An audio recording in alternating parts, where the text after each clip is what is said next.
Hello welcome back to recipe with another moral story series. So ఈరోజు అయితే bread omelette చేస్తూ ఒక చిన్న కథ చెప్తాను. రెసిపీ అయితే చూస్తే అర్థమైపోతుంది. ఒకరోజు ఒక చిన్న పిల్లవాడు దేవుణ్ణి అడుగుతారు, ప్రతిరోజు చూస్తున్నా నాకు అవకాశాలే రావడం లేదు ఎందుకు అని. అప్పుడు దేవుడు నవ్వుతూ చెప్తారు, నేను ప్రతిరోజు నీ కోసం అవకాశాలు పంపిస్తున్నా కానీ నువ్వు గమనించడం లేదు అని. నిన్న స్కూల్లో టీచర్ చెప్పిన ప్రాజెక్ట్ అది కూడా ఒక మంచి అవకాశం.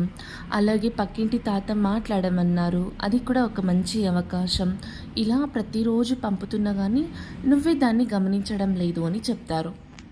So moral of the story వచ్చి, అవకాశం మన ముందు ఉంటే గమనించాలి, దానిలోనే మనకి విజయం లభిస్తుంది అని. స్టోరీ నచ్చిందా లేక రెసిపీ నచ్చిందా అని కామెంట్లో చెప్పండి. ఇలాంటి మరెన్నో కథల కోసం అండ్ రెసిపీస్ కోసం ఛానల్ని సబ్స్క్రైబ్